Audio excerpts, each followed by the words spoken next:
महाराज व्यास जी कहते हैं कि संसार में अगर कोई ध्येय है, किसी का ध्यान किया जाए तो वो परम पिता परमात्मा है। इस श्लोक के माध्यम से व्यास जी ने बताया। दूसरे श्लोक में भगवान व्यास जी ने, द्वैपायन व्यास जी ने बताया कि अगर इस संसार में कोई गाने योग्य है तो वो केवल परम पिता परमात्मा है। परमात्मा का गुणगान है, परमात्मा का नाम है, परमात्मा के स्वरूप का ही गुणगान किया जाए। अगर कोई संसार में गेय है तो वो परम पिता परमात्मा है। गाना है तो हरि गुण गाओ, फिल्मी गाना मत सीखो, जला सको तो दिए जलाओ, हृदय जलाना मत सीखो। और तीसरे श्लोक के माध्यम से महाराज व्यास जी ने कहा कि अगर इस संसार में कोई पेय वस्तु है तो वो भगवान की कथा अमृत है। भगवान के कथा अमृत का नित्य निरंतर पान किया जाए, यही पीने योग्य वस्तु है। निगम कल्प तरुर्गलितम फलम सुखमुखादम तत्र वसंयुतम पिबतु भागवतम रसमालयम मुहुरहो रसिका भुविभावका। महाराज व्यास जी कहते हैं कि अगर पीना है तो भगवान के नामामृत का पान करो, भगवान के कथामृत का पान करो, श्रीमद् भागवत कथामृत का पान करो। और ये जो श्रीमद् भागवत महापुराण है ये कोई साधारण नहीं है, ये पीने में बिल्कुल स्वादिष्ट है। निगम कल्पतरुर्गलितम फलम। व्यास जी महाराज भागवत जी का परिचय दे रहे हैं इस श्लोक के माध्यम से। निगम अर्थात वेद, निगमो वेदः, निगम कल्पतरुर्गलितम फलम। किसी ने पूछा ये श्रीमद् भागवत क्या है, तो व्यास जी ने कहा ये कल्प वृक्ष रूपी, वेद रूपी कल्प वृक्ष का ये पका हुआ फल है, एकदम गला हुआ फल। निगम कल्पतरुर्गलितम फलम, और ये मीठा है, इसका प्रमाण है। सुख मुखाद अमृत द्रव संयुतम, ये सुखदेव रूपी तोते के द्वारा जूठा किया हुआ फल है, इसलिए ये फल मीठा है। भैया थोड़ा कम करो हल्की से, हाँ इको नहीं, आवाजें थोड़ा कम कर, बड़ा दिक्कत है। सियाराम, जय सियाराम, सियाराम। महाराज व्यास जी कहते हैं कि ये वेद रूपी कल्प वृक्ष का पका हुआ फल है और ये अत्यंत मीठा है। इसका प्रमाण ये है कि सुखदेव रूपी तोते के द्वारा ये जूठा किया गया है। सबसे पहले इसको सुखदेव रूपी तोते ने जूठा किया है। और आप लोगों ने देखा होगा कि तोता उसी फल पर अपने चोंच का प्रहार करता है जो मीठा होता है। या ऐसा मान लीजिए कि जब तोते के द्वारा फल जूठा किया जाता है तो वो फल अनायास ही मीठा हो जाता है। आप कोई तोते के द्वारा खाए हुए फल को खाइए, वो मीठा होगा, इसकी गारंटी है। महाराज व्यास जी कहते हैं कि ये सुखदेव रूपी तोते के द्वारा पूर्व में जूठा किया जा चुका है और सुखदेव रूपी परमहंस मुनि के मुखार बिंद से ये चरित कथामृत है, इसलिए इसका पान करना चाहिए। इस पर कोई संशय नहीं करना चाहिए। पिबतु भागवतम रसमालयम। तो किसी ने पूछा कि भाई इस रस को कब तक पिया जाए? बोले आलयम पिबतु भागवतम रसमालयम लय पर्यंतम, जीवन पर्यंतम, मरण पर्यंतम। जब तक जियो तब तक पियो और पीते ही रहो। व्यास जी कहते हैं कि इस कथामृत का पान करते रहो, लय पर्यंतम, जीवन पर्यंतम, मरण पर्यंतम, जब तक जीवन लीला समाप्त न हो जाए तब तक इस कथा रस का पान करते रहो। लेकिन एक सावधानी होनी चाहिए, इसको पीने में आनंद कब आएगा? जब आप रसिक होंगे, भावुक होंगे। इसको पीने के लिए पहले आपको रसिक बनना पड़ेगा, भावुक बनना पड़ेगा, तब इस कथामृत को पीने का आनंद आएगा। मुहुरहो रसिका विभाव का, आपको रसिक और भावुक बनना पड़ेगा। महाराज व्यास जी ने तीसरे श्लोक के माध्यम से भगवान के कथामृत पान करने की सलाह दी है और फिर आगे चल करके कथा का आरंभ होता है। महाराज व्यास जी कहते हैं कि नैमिषे निमिष क्षेत्रे ऋषया शौनकादयः सत्रं स्वर्गाय लोकाय शास्त्र सममासत। महाराज व्यास जी कहते हैं कि नैमिषारण्य का पावन तीर्थ क्षेत्र है। शौनकादि 88,000 ऋषि विराजमान है। सामने एक उच्च आसन पर श्री सूत जी महाराज विराजमान है, जो रोमहर्षण ऋषि के पुत्र हैं। ज्ञान में वयोवृद्ध हैं, उम्र में सबसे छोटे हैं, लेकिन शौनकादि 88,000 ऋषि ज्ञान में वयोवृद्ध होने के कारण उच्च आसन पर इनको बिठा करके और श्री सूत जी महाराज के मुखारविंद से शुभ सुंदर दिव्य कथा रसकार शास्वादन कर रहे हैं, प्रश्नोत्तरी हो रही है। अच्छा, आप लोगों ने देखा होगा कि सत्यनारायण कथा से लेकर के भागवत की कथा या जितनी भी कथाएं हैं, लगभग सारी कथाएं नैमिषारण्य के क्षेत्र से ही आरंभ होती हैं।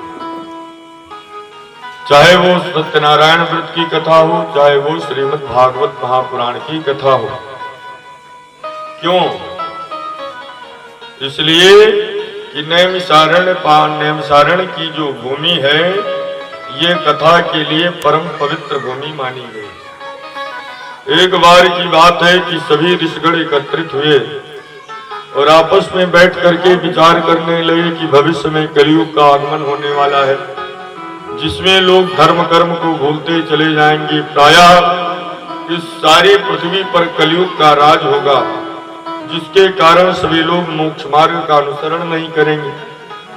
तो इन लोगों के मोक्ष का उपाय कहाँ, कैसे और कब किया जाए, किस स्थान पर किया जाए, ये सोच करके सारे ऋषिगण, सारे देवतागण भगवान के पास पहुंच गए और भगवान से कहने लगे कि महाराज, भविष्य में कलयुग आने वाला है,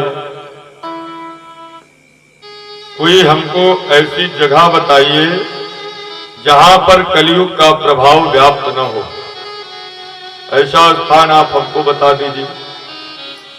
तो भगवान विष्णु ने किया क्या कि अपने चक्र सुदर्शन को छोड़ा। चक्र सुदर्शन को छोड़ करके ऋषियों से बोल पड़े, आप लोग इसी चक्र के साथ चले जाओ।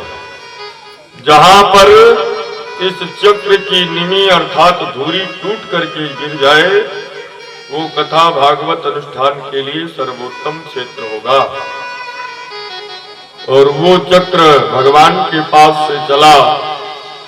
चलते चलते सीतापुर जिले में एक जंगल में जाकर के गिरा।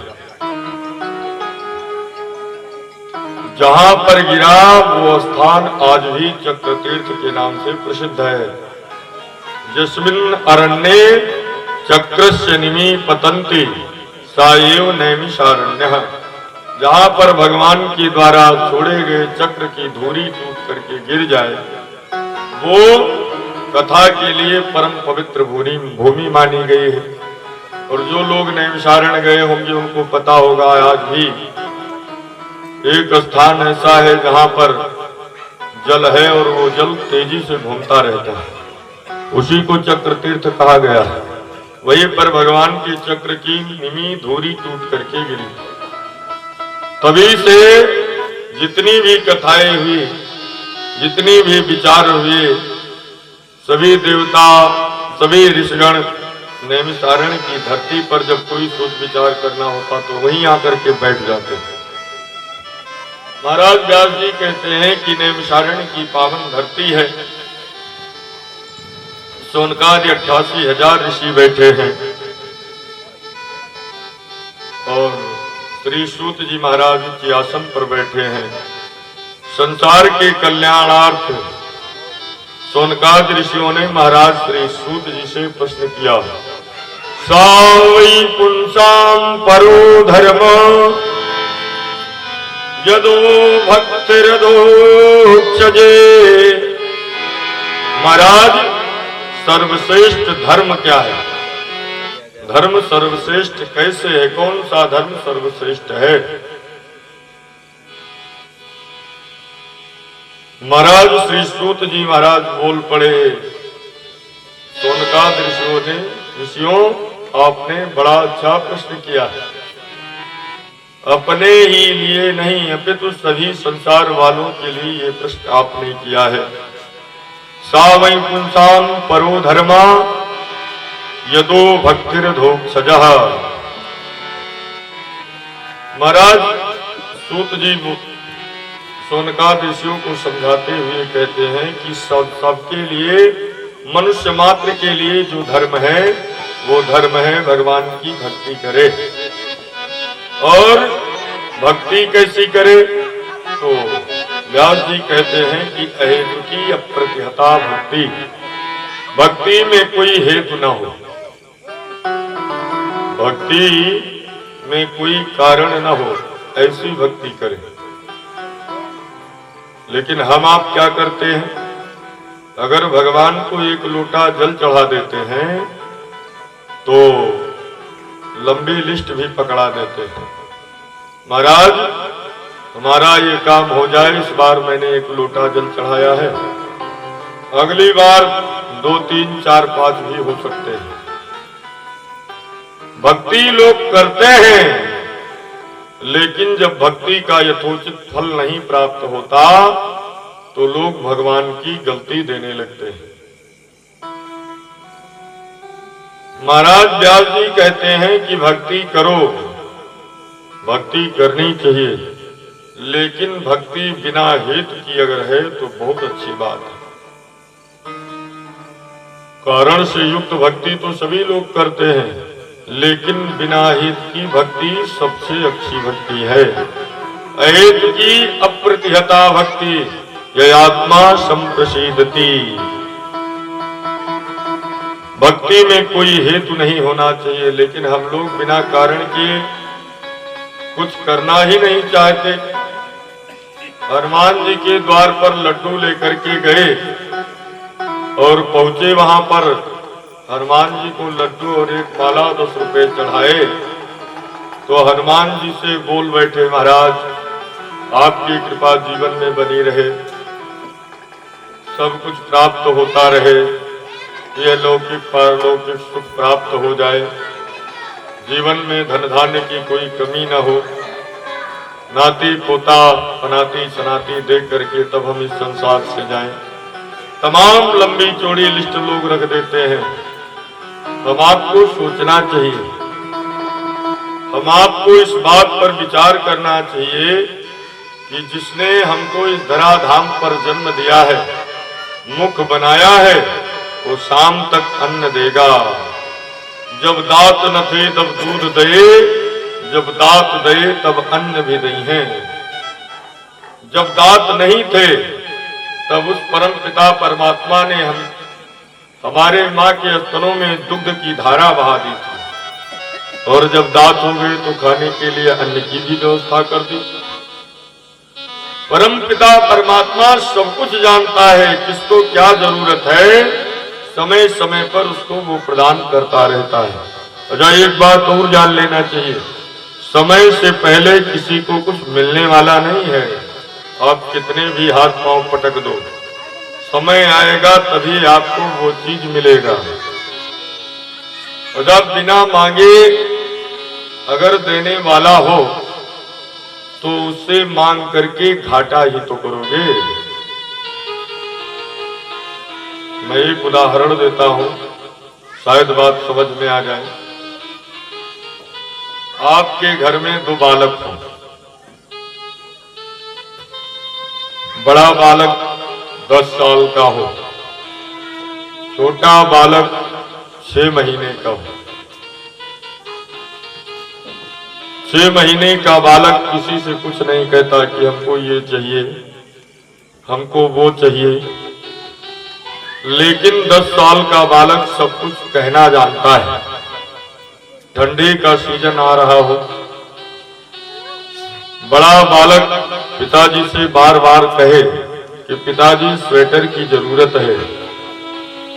कई बार कहेगा तब शायद पिताजी की को लगे कि बेटे को जरूरत है, लेकिन छोटा बालक कभी कुछ कहता ही नहीं है, फिर भी ठंडी आने से पहले उसके लिए सारी व्यवस्थाएं हो जाती हैं। अगर बात अब भी समझ में ना आ रही हो तो दूसरे तरीके से समझिए। भगवान बिना मांगे देने वाला है। भगवान से मांग करके जीव अपना घाटा करता है, क्योंकि भगवान सब जानते हैं कि किसको क्या जरूरत है। एक बार एक सेठ जी के यहाँ किसी नौकर की जरूरत पड़ी, तो नौकर जी मजदूर मंडी गए, सेठ जी मजदूर मंडी गए और मंडी जाकर के एक मजदूर लेकर के आए। मजदूर आया, घर का काम सेठ जी ने बता दिया, मजदूरी तय नहीं है। नौकर सुबह से शाम तक काम करता रहा, यहाँ तक कि दोपहर में खाने की छुट्टी भी उसने नहीं की। और जितना काम सेठ जी ने बताया था उससे 3 गुना काम नौकर ने कर दिया। सेठ जी बड़े प्रसन्न हुए। शाम का समय हुआ, नौकर काम करके और हाथ पांव धुल करके सेठ जी के सामने पहुंचा। सेठ जी के सामने पहुंचा, सेठ जी से कहने लगा, सेठ जी आपका काम पूरा हो गया है, आपके कहने के अनुसार मैंने अधिक काम कर दिया है। सेठ जी ने जाकर के देखा काम, तो बड़े प्रसन्न हुए और सेठ जी अपने जेब में हाथ डाले तो 500 का एक नोट पड़ा हुआ था। सेठ जी ने कहा, जिसने इतना काम किया है, बड़ा मेहनत किया है, इसको ये सारे नोट दे दिए गए। और लौट करके आए, नौकर के पास पहुंचे, भाई आपने बड़ा अच्छा काम किया, हमारे कहने के मुताबिक अत्यधिक काम कर दिया है। सेठ जी जेब में हाथ डालने वाले ही थे, तब तक नौकर बोल पड़ा, सेठ जी हमारी मजदूरी 300 रुपए होती है, आप 300 रुपए दे दीजिए और हम अपने घर को जाएं, शाम का समय हो चुका है। सेठ जी ने सोचा कि ये 300 रुपए में प्रसन्न हो रहा है, इसको 500 देने की क्या आवश्यकता है। सेठ जी देने ही जा रहे थे, नौकर अगर बोलता ना तो शायद उसको 500 का नोट मिल जाता। सेठ जी ने 100 का 3 पत्ता निकाला और नौकर को दे दिया। 20 का एक नोट और दिया और 20 का एक नोट दे करके सेठ जी ने कहा, भैया कोई कमी हो तो बताओ, और कुछ चाहिए तो बताओ। नौकर ने कहा, नहीं नहीं बस इतने से हमारा बस ठीक है, हमारी इतनी ही होती है। आपने 20 और दे दिया, आपको धन्यवाद। बड़ा खुश हुआ और नौकर वो 300 रुपए लेकर के खुशी खुशी वहां से चला गया।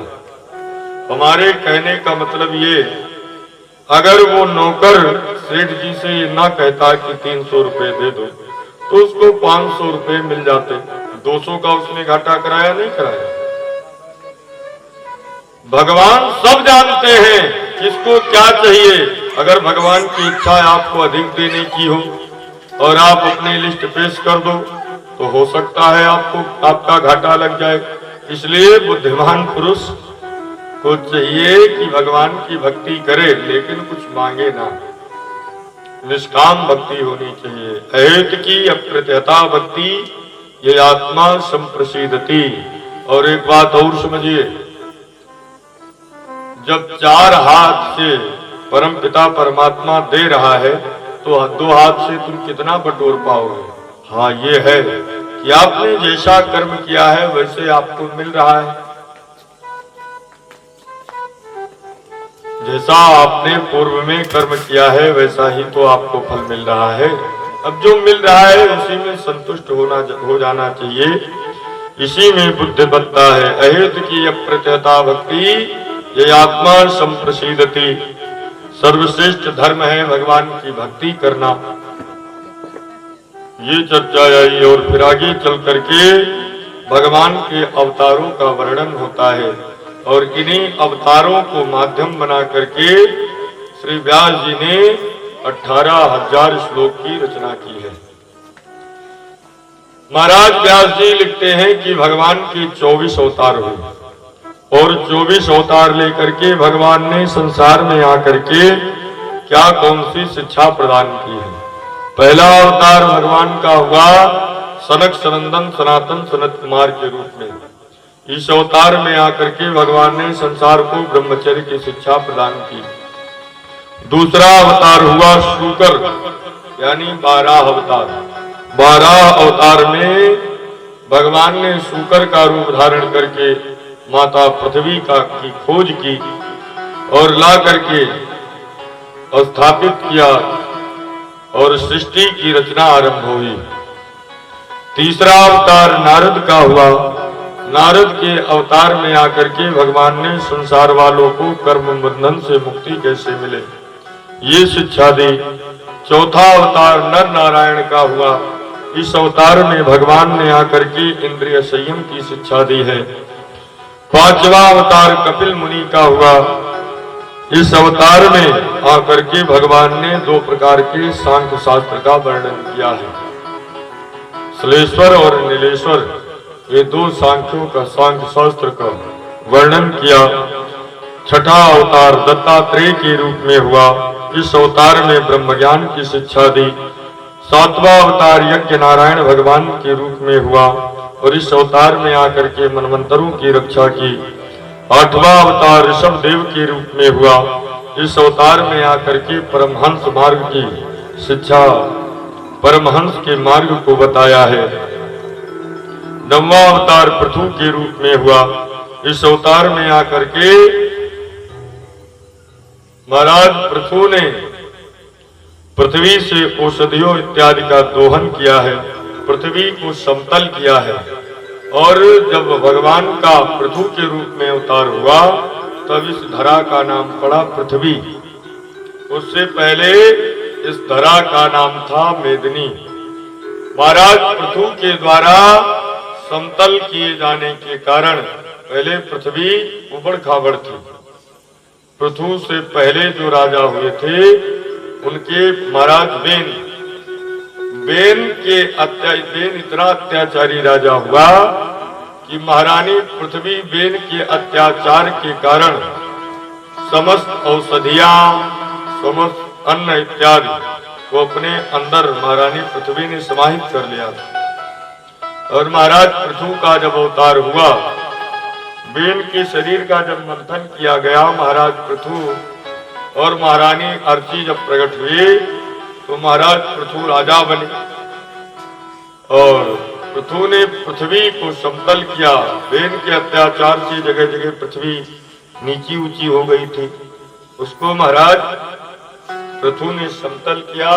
तब जाकर के प्रजा के रहने योग्य स्थान हुआ और तभी से इस पृथ्वी का नाम पड़ा पृथ्वी, नहीं तो नाम था मेदिनी। 9वां अवतार महाराज पृथु का हुआ। 10वां अवतार महाराज भगवान का मत्स्य के रूप में हुआ है। मत्स्य का अवतार धारण करके समस्त संसार के जीवों की रक्षा और मनवंतरों की रक्षा भगवान ने किया है। 11वां अवतार कच्छप के रूप में हुआ। कच्छप का रूप धारण करके भगवान ने मंदराचल को धारण करके और समुद्र मंथन की लीला करवाई। 12वां अवतार धन्वंतरी के रूप में भगवान का हुआ। अमृत कलश लेकर के प्रकट हुए और अमृत देवताओं को दिया। 13वां अवतार मोहिनी के रूप में हुआ। जब धन्वंतरी भगवान अमृत का कलश लेकर के प्रकट हुए तो दैत्यगण छीन करके भगने लगे, तो अमृत का गलत उपयोग न हो इसलिए भगवान ने मोहिनी का अवतार 13वां अवतार धारण किया और दैत्यों से अमृत का कलश लेकर के देवताओं को दिया। 14वां अवतार नरसिंह के रूप में हुआ है। नरसिंह के रूप में आकर के भगवान ने भक्त प्रहलाद की रक्षा की और हिरण्याकश्यपु का उद्धार किया। 15वां अवतार वामन के रूप में हुआ। वामन के रूप में आकर के भगवान ने बलि के वैभव को नापा है। 16वां अवतार परशुराम के रूप में हुआ। इस अवतार को धारण करके भगवान ने शस्त्र और शास्त्र दोनों रखने की शिक्षा ग्रहण करवाई है। जब जब अत्याचार हुआ तो 21 बार है वंशी क्षत्रियों का विनाश महाराज परशुराम ने किया है। और 17वां अवतार भगवान व्यास के रूप में हुआ। व्यास के रूप में आकर के अत्यंत कठिन वेद को भगवान ने 4 भागों में विभाजित किया। वेद का विभाग किया है। 18 पुराणों की रचना किया है। 19वां अवतार भगवान का बलराम के रूप में हुआ। 20वां अवतार भगवान श्री कृष्ण के रूप में हुआ। 21वां अवतार भगवान बुद्ध के रूप में हुआ। 22वां अवतार कल्कि के रूप में होगा। 23वां अवतार हंस और 24वां अवतार हयग्रीव के रूप में हुआ है। 24 अवतार भगवान के हुए। ये चर्चा महाराज व्यास जी ने शुरू में करके और भागवत जी की भूमिका बनाई और फिर आगे चल करके महाराज व्यास जी को असंतोष होता है। महाराज व्यास जी ने जब 17 पुराणों की रचना की तो इनके मन को संतोष नहीं हुआ। महाराज व्यास जी सोचने लगे कि साम्या सरस्वती नदी के पश्चिम तट पर साम्या आश्रम में बैठ करके महाराज व्यास जी सोचने लगे कि मैंने बताओ वेदों को 4 भागों में विभक्त किया, 17 पुराणों की रचना कर डाली, फिर भी पता नहीं क्यों मेरा मन उद्विग्न है, मन को संतोष व्याप्त नहीं हो रहा है, हमारे मन में असंतोष हो रहा है। महाराज व्यास जी बड़े चिंतित मुद्रा में बैठे हुए हैं। तब तक हुआ क्या, देवताओं की जो डाकियां हैं, देवताओं के जो डाकियां हैं बिना कारण कहीं पर नहीं जाते, हाथ में बीड़ा लिए हुए और बढ़िया सुंदर भगवान के नाम का जप करते हुए सरस्वती नदी की तट पर पधारे। श्रीमन्नारायण नारायण नारायण श्रीमन्नारायण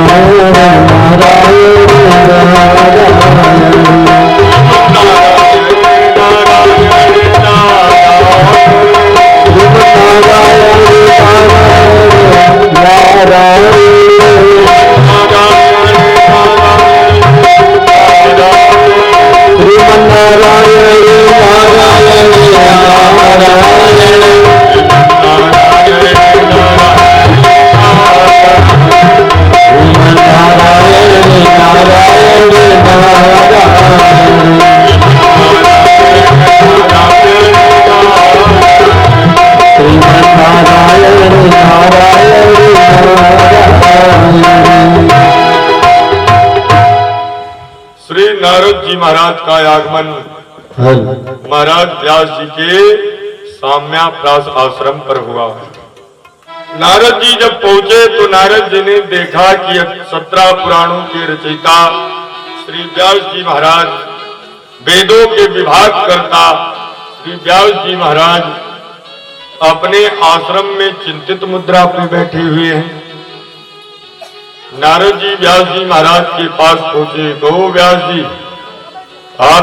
आपने तो इतना बड़ा काम किया जो वेद किसी के समझ में आने वाला नहीं था, उसका आपने 4 विभाग किया, उससे भी बात न बनी।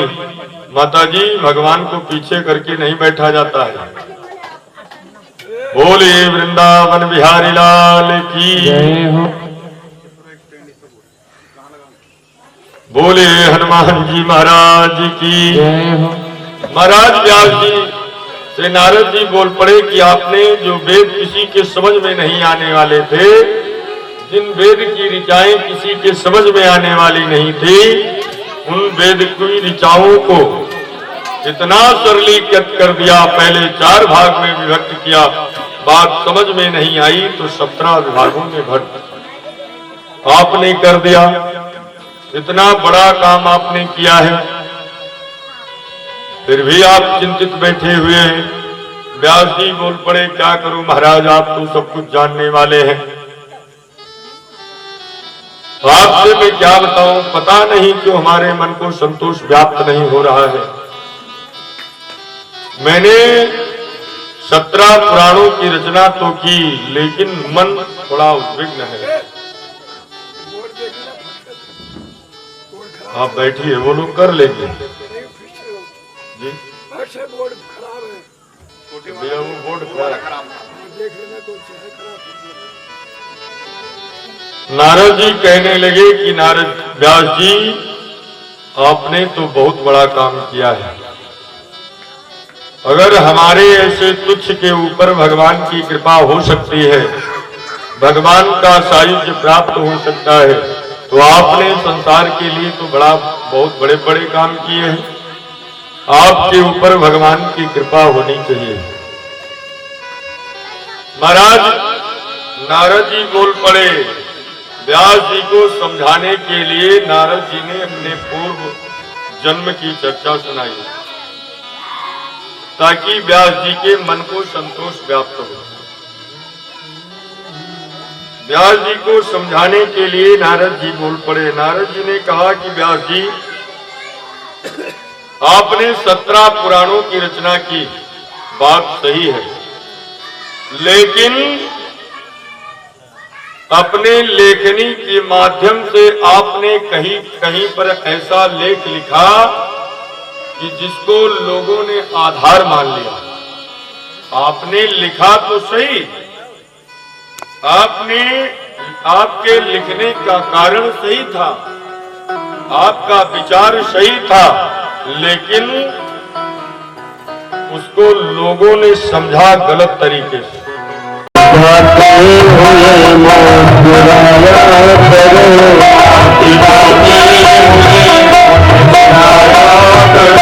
राम बोला करो, गाया करो, राम बोला करो, राम गाया करो।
यूं ही निकल जाएगी, शान शौकत की दुनिया उजड़ जाएगी, शान शौकत की दुनिया उजड़ जाएगी।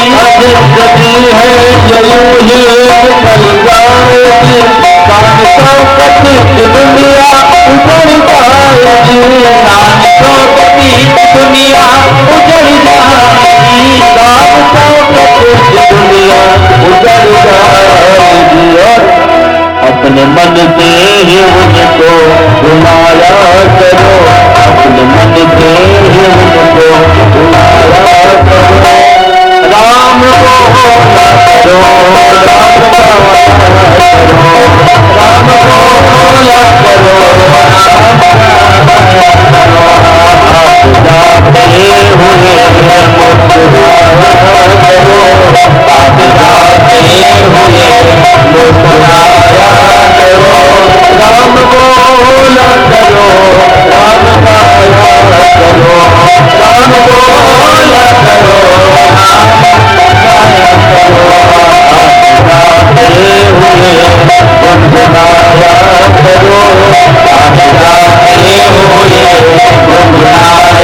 करो, राम बोला करो, राम गाया करो, राम बोला करो, राम गाया करो, राम बोला करो, राम गाया करो।